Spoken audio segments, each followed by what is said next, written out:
Hey, what's up? My name's Grant Kanoki. I'm a singer, songwriter, producer, and artist, and you're listening to Power 98.5. We don't play the social game. We are social. Power 98.5. You're listening to Power 98.5, powered by United Angels Dream, your number one resource for public relations, entertainment, and multimedia. Contact them today at unitedangelsdream.com. Hi, this is Dan Aykroyd. He's progressive. He's beautiful. He's thoughtful. He's intelligent. He's powerful. He's positive. He is Stephen Cuoco on Power 98.5 Satellite Radio. Prepare yourself. Okay, let's go.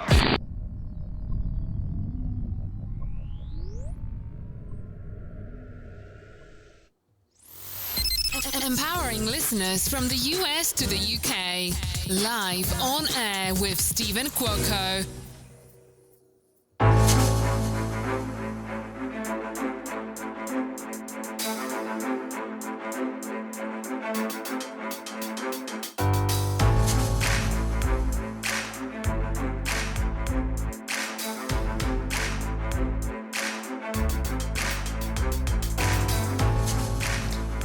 We have got acclaimed, world-class writer, director, cinematographer, illustrator, someone who I consider a friend, who's going places bigger than anyone I have met in a very long time. Rob Zombie and Quentin Tarantino is going to sit back one day and be watching my friend, Jason Ragosta, his films, his projects.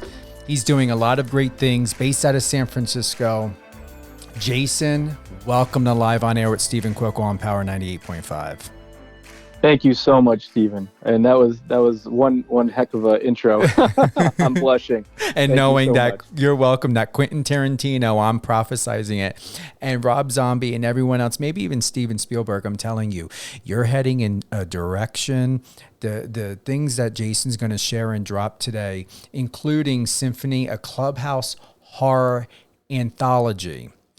It's in the news. You're going to find out more about this in the news. Jason's going to go into detail. I'm going to tell you his illustrations are supreme. I want to touch on ZTV, Sympathy for the Devil. You worked on projects such as Boy in the Dark, Love Hurts, and Uh-Oh. Where do you want to start, my friend? I can start wherever you like, but I think ZTV is always a good place to start for sure. Let's do it. And I tell you, I wish I could just put through the mic how incredibly talented you are in these graphics. I mean, they are superior. Oh, thank you so much. Yeah, so bring us up to date. What is ZTV? What do we have to look forward to? What's happening with this project? Yeah, so it all started, I started by writing a feature. I was trying to do a low budget feature, and I kind of stumbled into a whole universe that's become ZTV. And so what I ended up doing, because we didn't have the budget to do the feature, is we did a proof of concept short / kind of like pilot that is ZTV Sympathy of the Devil. It's like 22 minutes and 43 seconds, and it really gets across the world and the characters of the core characters of the ZTV universe. And yeah, so my producing partner and I, Marissa Gray, have basically been working on this for years with our other producer, Margaret Kerrigan, who is the owner and operator of Pandora Effects, a Bay Area makeup effects company that's just amazing. And she also works in LA as well and works with teams there. And yeah, we just had a really great crew of people that came out and did this thing on kind of a shoestring budget. And yeah, we not only shot a short, but we shot a TV show episode of this zombie infested capital punishment reality show within that, and then cut it all together into this short film, which will be premiering in October at the Horrible Imaginings Film Festival in Santa Ana. And then doing the LA premiere at Screamfest LA. And then we just found out yesterday or the day before that it will also be in Provo, Utah, making its regional premiere there at the end of October at FilmQuest. So it's been very exciting news for all that recently. And like you mentioned, I also illustrated the poster, which is pretty intense. Definitely put a lot of time into that. And I also did an expanded universe comic book. We did the first issue of the comic book, which I wrote and illustrated. And at the film festivals, I'm actually going to leave piles of them on the table with the postcards so people can have copies and learn more about ZTV and what we can hopefully do with it next, which we've been pitching around an episodic series, which hopefully will either be live action or possibly an adult animated show, which would be cool too. So yeah, that's what we've been doing with ZTV. It's been quite a ride so far over the last 3 years.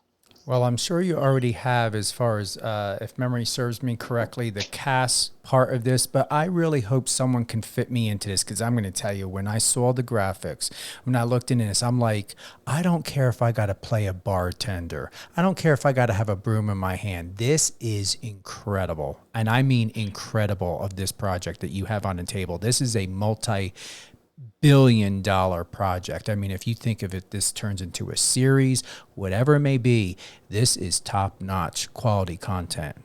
Well, thank you so much. And yeah, if we get picked up for a series or something, I'm sure I can write something for you in there. We'll get you in there. Maybe even like a double kind of thing where at first you're a character and then you become a zombie. Could be fun. And then would be also amazing?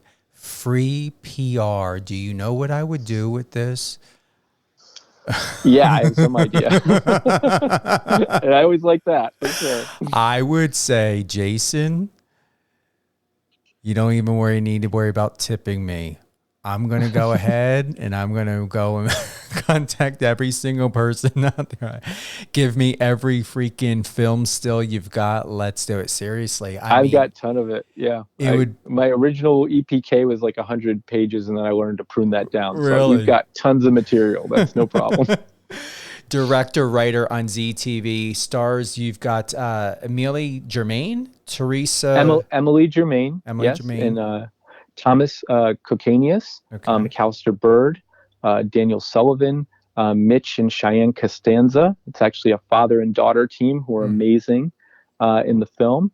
And then we had Teresa Navarro and Colleen Carey, who did me a special favor and came out and was amazing. Molly Ratterman, who plays a key character of Karen, who will reoccur in the future parts of it. And then L. Jeffrey Moore, who's one of my close friends and did an amazing job in it. Yeah, I mean, it was interesting how many actors we ended up actually having in it. It's pretty wild. You've got a lot. Yeah. So it was a very cool experience, and pretty epic for a little indie production, I have to say. My producer, Marissa, did just an amazing job finding us locations. We shot in Concord and Clear Lake. And she just found us these amazing things that I don't even know how we could afford them. She negotiated very good rates for things. And then Margaret, heading up the makeup team, she's been on that sci-fi show Face Off, which I believe may have ended. And then a lot of our team, like Walter, and there's George, there's a ton of them. I can't think of all of them now, which makes me sad, but they were all they've all been on Face Off and done amazing work. Josie Rodriguez was part of our makeup team, and Marissa Ronda. We just had an all-star team that Margaret put together, and then her husband Tony, who does all of our blood and he built the contraptions and the different. We had a freestanding cross that we hauled poor Emily up on, and then we had this box with like saw blades in it that spun through hydraulics. Some pretty cool stuff, and Tony did all the blood rigs and stuff. He's our master of blood. He's amazing. We usually get him in there somewhere as a character as well sometimes, but yeah, a truly amazing experience with just really amazing people that are part of our film family that we love. So yeah, great all around. For those that are tuning in, I have writer, cinematographer, director, and illustrator Jason Ragosta. Jason is originally born and from Connecticut. He attended the Maryland Institute College of Art and started working in stop motion animation at Reckless Abandoned Studios as a storyboard concept artist and an assistant cameraman. To take us back a little bit, Jason, to know where you are at now, did you ever think you would be where you are and who you are today? I mean, I think I always hoped, but I don't know. There are definitely parts where I started having doubts whether it would ever, happen. But, I think part of being a filmmaker is being pretty delusional in the beginning because you don't have any idea what you're signing up for. And then, if it really catches, if you kind of catch the bug on it, you're just stuck at that point because that's the air you breathe, You either, love production and can't see yourself doing anything else, or eventually you do something else because it's rough. I've been in it since 99, 2000. So it's been 21 years, to get this far. But it's been an extraordinary journey, and I've gotten to work on some really cool stuff.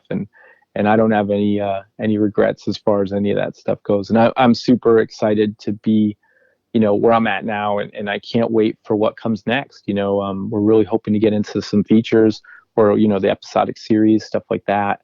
And it's looking like we're going to be in a good position to start putting deals like that together. So it's super exciting. Yeah. Before we get into discussing about Symphony, a Clubhouse horror anthology, as well as a recent detailed statement or info that you'd given me about the Hollywood Reporter, the TEDx, I watched that today. Really, really great video. I want to thank you so much. You are very welcome. I want to play a couple minutes of this video live and get your take on it, because this was this back in 2015? I believe so. Yeah. Okay. It's pretty cool. How did you land this? It's interesting. So Margaret and Marissa and I, we did a panel at I believe it was Sinister Creature Con, and about one of our projects. It was actually one of our Lovecraft projects at the time we were going to do as a VR experience. It was going to be a VR horror experience. And we did this really cool panel on it. We showed all this artwork that I had done, like concept art and stuff. And we talked about the story. And there's like 3 or 4 people in there. It was like, we weren't names. We weren't like famous people. So, there wasn't a huge showing. But someone reached out to me through LinkedIn, actually, who saw that I had done the panel there.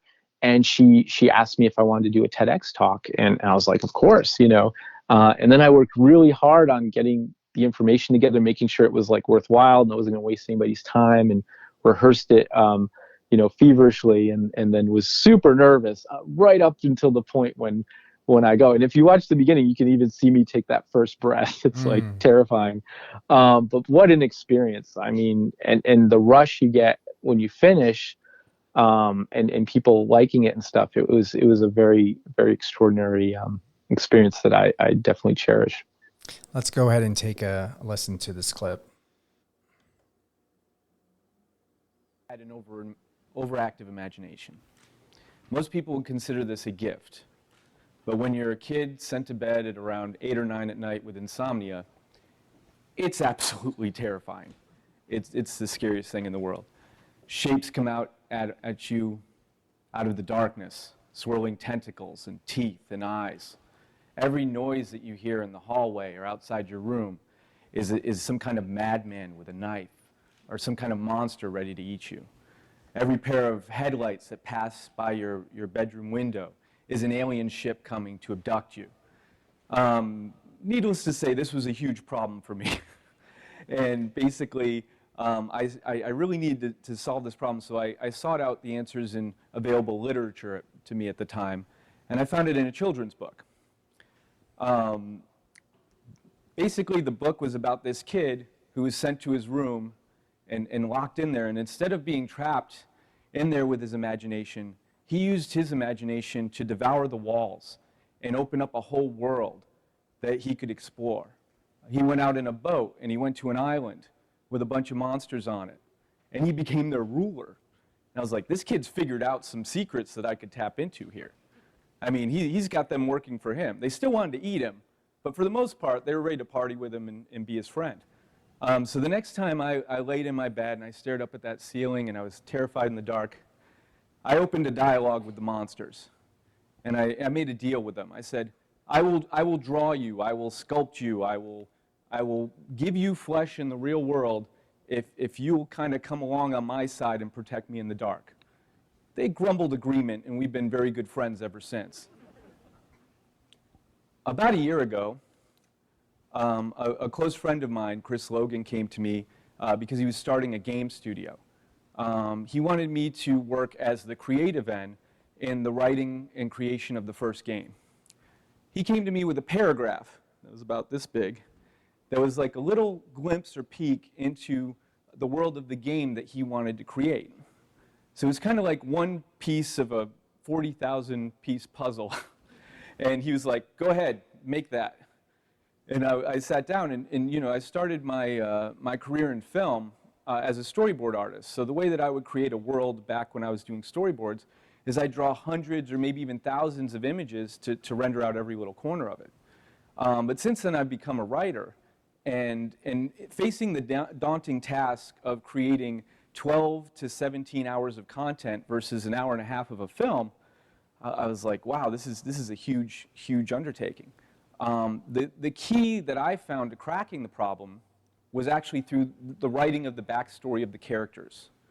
I had 4 main characters that were playable that all had interweaving stories that would go over 45 different missions where the gamer would be able to make choices within each of the missions that would have an impact on the outcome and who their version of that character would be by the end.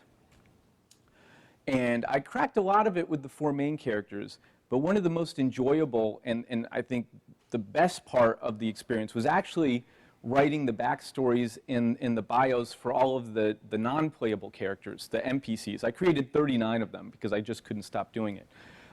Each character was like a little flashlight that I was shining into a different corner of this world. And it's an immense futuristic cyberpunk world. And each character in their connection to one of the main characters allowed me to challenge them and challenge the gamer to make moral choices and hard choices that would allow them to have a very immersive experience in that world. Now, in terms of giving an example of that, unfortunately, I can't talk about the specifics of that game because they'd probably never find my body. My friend Chris would find me. So instead, if you'll take a little leap with me, we'll go from the world building of that game to universe expansion for a second. What do you think about hearing about that? Where you were at then? Yeah, no, I was pretty fired up. I actually, it's kind of cool hearing it again because I haven't listened to it in a while. I think it's been years since I've actually sat down to listen to it. So it was cool. Yeah, I mean, that's the nuts and bolts of story. You know, I still use it to this day. You know, it's all about getting into those characters, their motivations, what drives them, the conflict that you can create between them, and hopefully resonating some meaning from all that. You know, keeping some good themes going. So yeah, I mean, that's the core stuff. You know, and that story I was telling in the beginning actually inspired my first short film that went to festivals, Boy in the Dark, where I actually did a fictionalized version of it, which was really cool. And it ended up premiering at Dances with Films and then played at Holly Shorts and a couple other ones. But yeah, I mean, that was a great time to express all of those things and really dig deep. I think, you know, getting tasked with coming up with a TEDx talk really I held up a mirror to myself in my process and really delved deep. And I think I actually got a better understanding of what I was doing. You know, I'd never had a reason to stop and analyze what I was doing before that. So that I think really, I think I learned a lot. You know, it was like a process of self-discovery that then I could share with everyone else. What makes a great cinematographer, illustrator, writer? Are they all in unison when you think about who you are as a person, Jason, or do you find that they are different components or pieces of who you are that you're able to tap in individually? Or is there a solid connection between these areas of expertise that you have? Yeah, I think, well, just to be clear, you know, I used to be a cinematographer. Now, like on ZTV, I worked with 2 great cinematographers, Pascal Combs Kanoke and Nick Ramsey, who did a fantastic job. Pascal shot the main story of the short, and then Nick shot the TV show part, which was just gorgeous. But in terms of the headspace you're in when you're doing the different jobs, I think they all are different sides of the same kind of coin in terms of intention, right? Because it's all there to serve the story when it's done correctly. And these are all amazing jobs where people get to be creative in different ways. For me, when I'm writing, for instance, I can do anything. It's not bound by budget or anything. Maybe by the number of pages in a story, based on what we're trying to do. There's that limitation. And then I try to write it contained so that I can actually shoot it as an indie filmmaker. But that's the magical journey of just pure imagination. Whereas as a cinematographer, your knowledge of the camera and the lenses and the exposure and lighting and all that allow you to make the best possible use of the elements that are arranged in front of you, that have been provided by the production designer, by the filmmaker, and the whole team of people it takes to make a film. And based on your skill level and your vision and just your artistry, it's amazing how different, if you gave the same building blocks and tools to two different cinematographers, it's amazing how different those films could look at the end. But in general, when it comes to my cinematographer, or for instance, Margaret as my department head for makeup, I just try to hire the best people that I can, and then I trust them, and I let them do their thing. And then I just bring as much as I can in terms of preparation, and, working with the art department, making sure we have great stuff to put in front of the camera for them, and for them to light and decorate, with the makeup and everything. With that being said, is there a difference from when you worked on your other projects to now we're going to go into Symphony? Right. The first, let me zoom in here. I don't got my glasses on. The first horror anthology born of Clubhouse. That's correct. This is interesting. Please give us the details. Yeah. So I was working with a company called Mutiny Pictures, who are helping to basically shop around ZTV as an episodic series. And Ben Yenny and Colleen, oh God, no, I cannot scrap on her last name right now.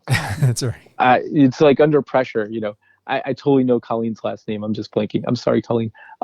So Colleen actually invited me to Clubhouse after Ben invited her to Clubhouse, and she was like, check it out. Tell me what it's like.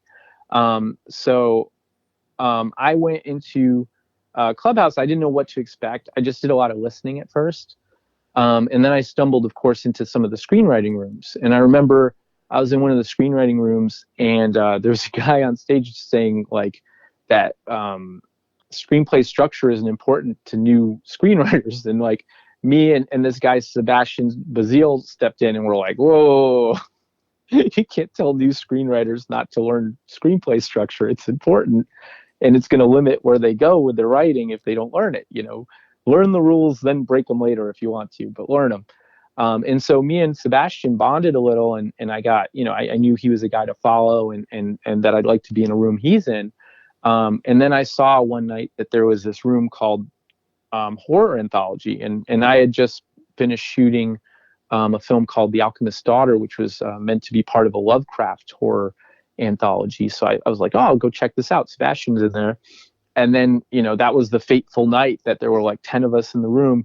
And Sebastian was like, well, let's just make a horror anthology. And he's like, okay, send me scripts, 10-page scripts as soon as you can. So we all got really excited because, his company Screen Anthology was going to back it and put money into it and everything for the budget. So I think Hank Pena, who's an amazing guy, one of our favorite people, he turned in the first script, I think, in 5 hours. That's how pumped up Hank was. For me, I wanted to write it and then rewrite it. Mine was pretty complicated in terms of the layers of it. I got it in 2 days later, and then everybody had theirs in by the third day. And then we had this amazing writer's room one Sunday that I think lasted like 7 hours, where we all got to read our scripts. We did a collective table read of our scripts, and we got to give each other notes or suggestions. We figured out how we were going to tie it all together with a theme and kind of reoccurring items. And then we were all set loose. And basically Sebastian and his partner at Screen Anthology, Michael Gavin, who's an amazing guy, they were like, "Can you do this?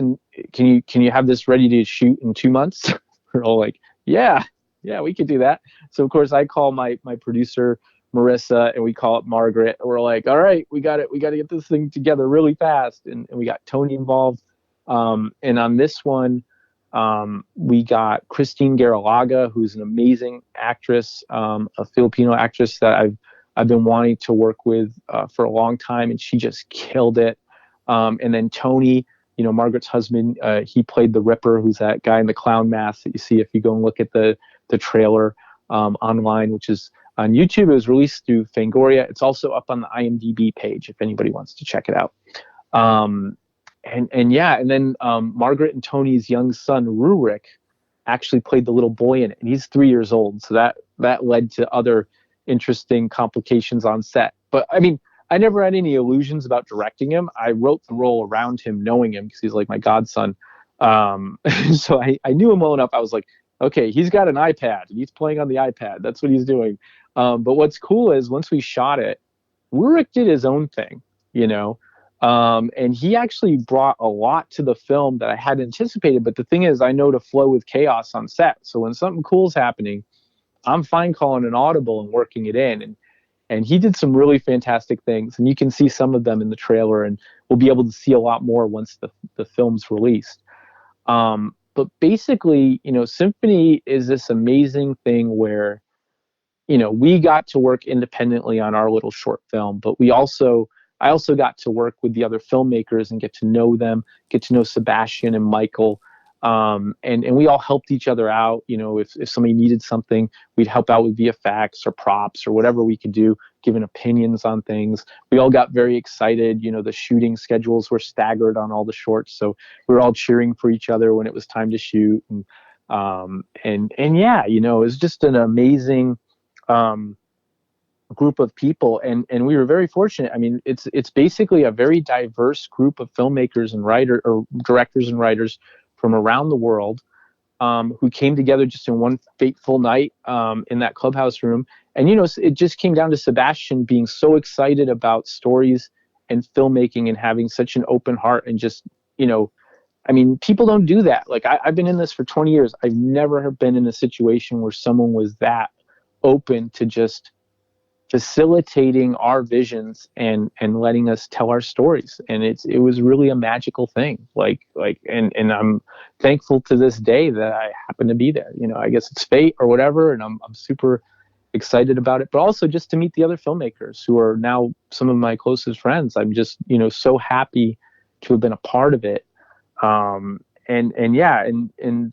I do want to shout them out quick. So it's Greg Green, Stephen Keller, Kimberly Elizabeth, also known as Kimmy, Haley Bishop, who is one of the stars of the horror film Host, which is amazing, and then Nicole Carlson, who actually started off as one of our PAs, who had reached out to me to be kind of mentored in horror, and she came out and she worked so hard on our set, and Michael and Sebastian saw her and they're like, "What's your deal?" And she's like, "Oh, I've got a script," and then they read it, and then they needed an extra short in it, and she ended up doing this really beautiful short as part of it, which was pretty magical.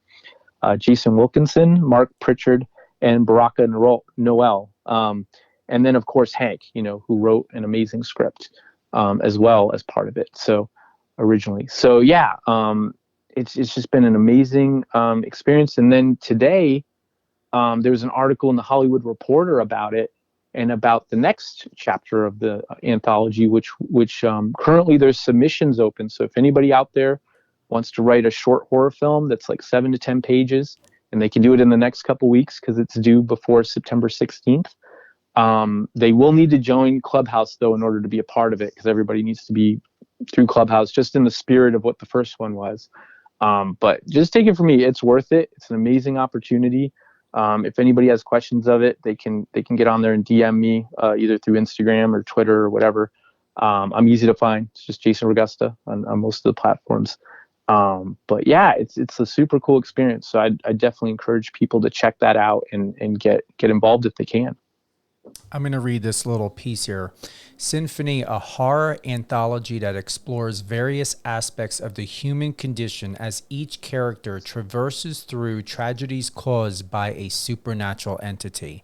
Now, what I'm going to do is I'm going to play the trailer. Memory serves me correctly. I watched this trailer twice. It is, I believe it's more visual, not a lot of auditory, but what I would like the audience to do, and those that are tuning in, and I want to give a big shout out to Live Radio FM. We were just picked up by Live Radio FM. We are now in 200 countries.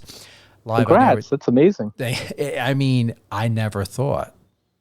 How it works, right? It totally works. So just imagine all of the people that are getting to know you, getting to know Sebastian and Nicole, and to know about and find out about Symphony and Clubhouse and that golden opportunity. And when we get towards the end, definitely refresh everyone's mind to enter, to get a hold of you, to get on Clubhouse. And this episode will air Monday and Tuesday at 8 a.m. Eastern Time and 6 p.m. Eastern Time. So we're going to do a double run Monday, Tuesday, 8 a.m. and 6 p.m. If you happen to tune in later, if you're just tuning in now through the app, through Alexa, or on any other platforms where Power 98.5 satellite radio is streaming live, we will be re-airing this episode at 8 and 6 Eastern Time, Monday and Tuesday. I'm going to go ahead and we're going to play the trailer. The music is incredible. So yes, even though you can't Dave see did an amazing job on it. And I got to work with him. He also scored our short, which is actually featured pretty heavily at the front. So the whole thing with the mom and the child and the guy in the clown mask is all from my segment, Mother Love. And then there's a lot of great stuff in the other ones from the other guys. The clown mask was a great touch. And that was a custom piece that I did concept art for. And then Margaret sculpted. And Walter ran at his shop. So, yeah, it's pretty cool. And, like at first Margaret was kind of like, I don't know if I have time. And I was like, Margaret, this is our chance to create something like Jason Voorhees or like, Freddy Krueger or like Art the Clown. I was like, we can't pass this up. We got to try. And it turned out great. And Michael and Sebastian loved it. So it worked out really well. I will admit it gave a little bit of vibe, at least for me. And I hope you received this well. It gave me a little bit of a vibe of The Purge. Oh yeah, I could see that. Yeah. I mean, just the way that the person tilted the head. Everyone who's tuning in, you've got to watch the trailer. Now, once again, the music is going to give you a really good vibe. There is some audio or like talking in the trailer. But I want to play this because, once again, the vibe is really, really good. The embodiment of the music is astounding. So to give you an idea of what Jason is talking about when it comes to the short film Symphony, the trailer had been done with such excellence that whether you hear it, see it, or both, you're going to understand the mood and feeling behind that. Let's go ahead and play the trailer. Jason, this is awesome. Well done. Thank you. All right, here we go.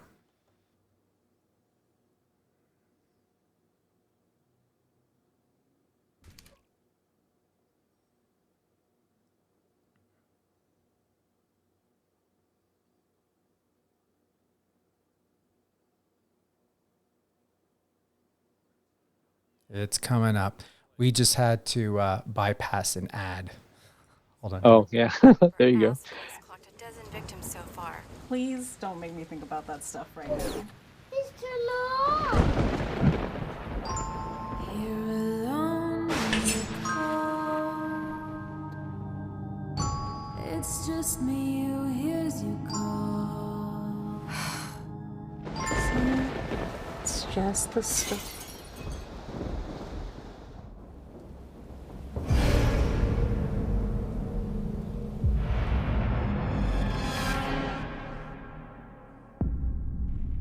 I don't think I'm gonna make it, man.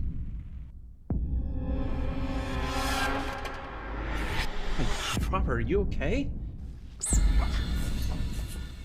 Just let me try. Seriously. No, it's okay. We tried to warn her.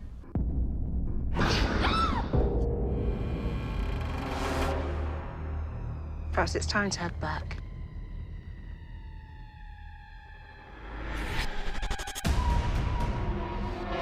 You have to think about your kid. Danny?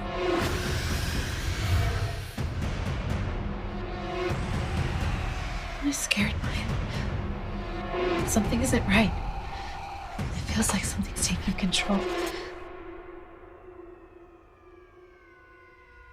But you know, you always bring out the worst part of me, right?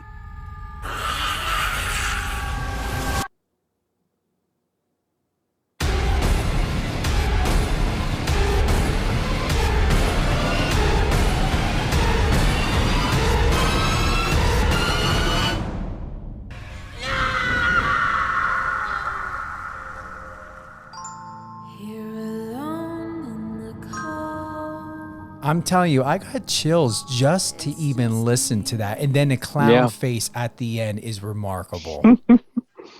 Yeah, I mean, so our one of our executive producers, Michael Galvin, actually, he cut the trailer and he just did such a fantastic job. He put so much care and love into it, and we're very thankful that he put the extra time in, because people have been very receptive to it. You know, people have really liked it. So yeah, and it wasn't. wasn't. It wasn't overly graphic. It's not like your typical Hollywood style Halloween type of trailer. It really has a very interesting narrative to it that is very open to have your imagination go somewhere instead of it being predictable. Yeah, and what's cool is, you know, the shorts everybody did. I've seen over half of them. They're very different.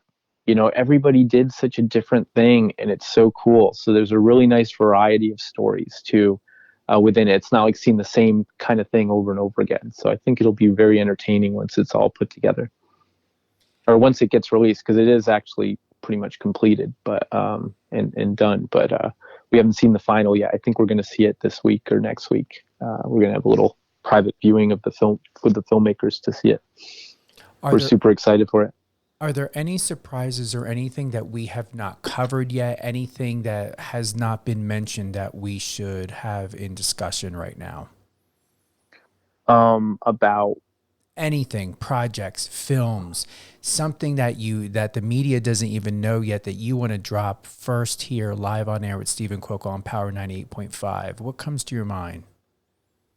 Yeah, I mean, well, I am excited about the next anthology. It did inspire me to write a new short, which I submitted. But I'm not waiting for it, because there's going to be thousands of people submitting. So I don't even know if I even have a shot, just because it's such an intense amount of people. So I've just started writing the feature, and it's a contained creature feature that I'm super excited about. I've shown the initial short to a few people, and they loved it. Got possible interest with some actors who are very amazing that gave me some beautiful feedback on it. So yeah, I'm just super excited. I'm going to be writing it over the weekend and until it's done. And yeah, so that's the new project, and that's currently called The Thing About Harold Jorgensen, although it may end up with a different title by the end. But yeah, so that's a new thing. Yeah. Before we close out, Jason, is there anything else that you want to mention? I know we want to recap on the submission, go in a Clubhouse. Let's go over that again. There's one thing I want to mention. So the name of the person I work with at Mutiny, who's amazing, is Colleen Butler. So sorry about that, Colleen. I just wanted to get that in because that really messed me up not being able to remember that earlier. And then with Symphony, I'm sorry, could you repeat the question? I got a little lost there for a second. The submission for the right. Yeah. So what's really cool is with the new. So part of what made Symphony so cool was there are two rooms on Clubhouse that are like home to us. One is Alex Noyer's Shorts to Features room on Mondays at 3 p.m. And the other one is, and actually Jed Shepard's in there as well. But Jed has a room that Alex is also in on Thursdays called the Clubhouse of Horror. That's like home base for horror on Clubhouse. It's amazing. You wouldn't believe the guests on this thing. Like, we've had so many like amazing horror stars from the past come and visit us, talk to us one-on-one, like Kelly Maroney and Barbara Crampton and Kane Hodder and just Bill Moseley, like all of these amazing, Bonnie Aarons, like all of these amazing people just hang out with us. And you can ask Bonnie what it's like to be the nun, you know, and like The Conjuring and stuff. It's just unbelievable. And that's because, you know, Jed puts it together. He gets all these amazing guests together. But and that one, the Clubhouse of Horror is on Thursdays at 4 p.m. And that's where people can get the most detail. Like, those two rooms are where they're going to get more details about the contest as it comes out. Those are kind of our home bases for it. It was actually officially announced and launched in the Clubhouse of Horror on Thursday, yesterday. It's September 2nd. And basically what you want to do is, if you get on Clubhouse, you want to follow Jed Shepard, you want to follow Sebastian Bazille, you want to follow Alex Noyer, Steve Barton, who's also known as Uncle Creepy and was basically running Dread Central for a long time, David McInerney, who's another one of the judges. And basically, I believe in the Clubhouse of Horror, you'll actually see all the details of the specifics of the contest. But also in Sebastian Bazille's profile on Clubhouse, you'll see the instructions on where to submit. He has his Screen Anthology email on there where you can submit the script. And it will need to be in before September 16th and be between 7 and 10 pages and be either horror or sci-fi horror, but still needs to be mostly horror. And then, and it's just an extraordinary contest, and I recommend everybody enter. It's around the world. You could be in Egypt or South America, anywhere, and send in a script. They're looking for international writers and directors to shoot in their native countries and even in their native dialects. You know, we'll do subtitles. It's really just going to be an amazing thing. So definitely, if you're able to throw a script together in the next couple weeks, or you have something fitting that description already written, I highly recommend getting on Clubhouse, chatting with us, you know, get in a room, hang out with us, and then submit your scripts. Where's the best place that you would like people to reach you? Is it Instagram? Is it your website? Yeah, I think Instagram's probably a very solid place. You're going to see the most stuff. And then also there's a ZTV Sympathy for the Devil Instagram that I'm very proud of. I really like that one, that people can follow, you know, the festival circuit for, you know, like our festival run for that. And then, I'm on Twitter as well. And then on Clubhouse. And Facebook, but mostly Instagram, Twitter, and Clubhouse are kind of my key haunts at the moment. Who would you like to give a shout out to? My producer, Marissa Gray. You know, she's worked so hard over the last few years, and basically making nothing. You know, it's all just passion. She's put money into the films, you know, and she's just worked so hard, and it's so nice to finally see that people are responding to the material that we're putting together, and that, you know, we're hopefully going to start getting some opportunities to do some feature work and stuff where we actually get paid. It'd be nice, because so far, you know, almost everything we've done, with the exception of Symphony, because, you know, Sebastian and Michael and Screen Anthology sent us money to make it, you know, has gone on a credit card for me. So it's been mostly debt that I've paid off. Luckily, I've done well. I've been paying it off, because I also have a great day job at Halen Entertainment as the editorial manager there. You know, I was lucky. I was able to work remotely once COVID started, because they're in Santa Monica and I'm in San Francisco, and that's been an amazing experience working with everybody over there. So I've been keeping my head afloat, but I'm hoping that, you know, at some point we'll start getting actually like paid to do it. Be great. You definitely will. Come on. There's no way. I mean, even. No, I know. It's just patience, you know, it's, you know how it works. Like, I think what it is, you know, when you're a writer director, convincing people that you're viable and that they should risk like considerable money. Like, I mean, a feature is going to be 500K or more, right? Millions of dollars. You really got to earn that, and you got to prove to them that their money, at least they have some shot at making some money off of it if they're going to hand that over. And so, I'm more than happy to prove that by putting skin in the game with my own money. And I think people are starting to respond where somebody might put some trust in us, and we're very excited for that. I'm very proud of you in a lot of ways because you have come so far, especially from watching the TEDx to where you are at now. You're very, very refined. You're very, just very, very seamless, very, I don't know if tempered is the right word. It's just, you're very balanced, very, very balanced. Thank you, Stephen. That means a lot to me. Yeah, it's tough sometimes too. Like just to put it out there for aspiring filmmakers out there, like it's a very bipolar experience because one second you're on top of the world and you're excited. The next second, there's almost like postpartum that happens when you finish a project because like that massive thing that you've been racing 90 miles an hour to finish is suddenly just not there. And it's like, Wile E. Coyote running off the cliff and kind of hovering there for a second before you plunge. But I think it's all hurry up and wait. It's go, go, go, go, go. And then it's like, you wait, like with Symphony, it was a mad dash. I mean, 6 months we completed a horror anthology, a feature length horror anthology. And now, we're waiting to see who picks it up for distribution, where it gets released, what's going to happen. And from what I hear, it sounds very promising. We have a lot of pretty amazing leads on that, which I can't go into, but I'm super excited to see where it lands and what happens next. It's going to be, it's already been an amazing experience, but I'm excited to see where it goes next. And then to watch all of the amazing stuff that's going to happen with the second anthology, because they're actually going to do like a behind the scenes documentary with the filmmakers and all these podcasts and clubhouse rooms. That's going to be kind of like a social media version of Project Greenlight. That like Jed and Alex and Sebastian and Steve have put together. That's going to be really exciting.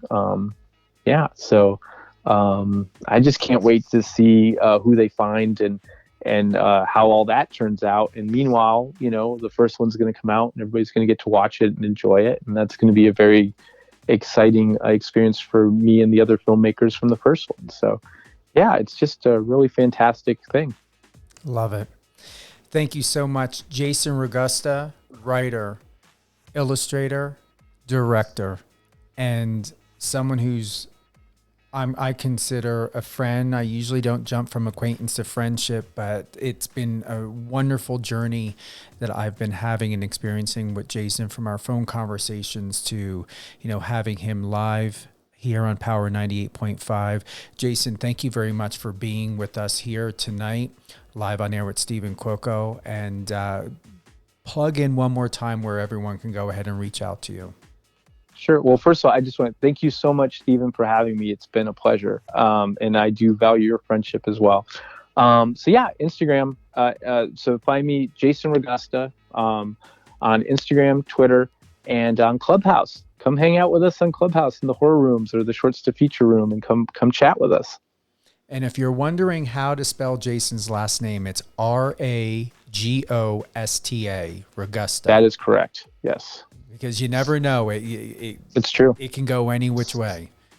Yeah, the pronunciation almost sounds like Ragosta. So it's like, it almost seems like there'd be a different vowel in there. But yes, it's an O, I swear. Oh, thank you, Jason. Hold the line. I'm going to get back to you. We're going to close out. Thank you again to everyone who tuned in tonight with Jason Ragosta, as well as me, Stephen Cuoco, live on air with Stephen Cuoco on Power 98.5. You can download the iOS or Android app, tune in on Alexa 24/7. We are also streaming live 24/7 on streamitter.com, Streama, Radio Line, MyTuner, and Live Radio FM.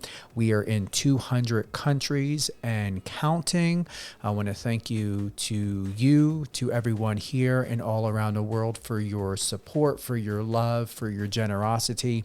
and for really supporting the directors and producers and music artists and the abundance of talent that we have from reality TV to film. And across the board, independent artists and musicians. We are still taking submissions. If you are a new music artist or a breakout artist, independent artist, please submit your work, your EPK, your MP3. My team is ready to take a listen, and we would love to be able to put your music on Power 98.5 at no charge, because this is not a pay-per-play platform here. So, Jason. Yes, Steven. What a great evening. It was amazing. Thank you so much. I had so much fun. It was just great talking to you, honestly. Yeah. No, thank you so much. Thank you. All right, everybody. Jason, like I said, stay in the line. I'm going to get to you in one moment. Thank you for everyone for tuning in. I hope you have a great and safe holiday weekend.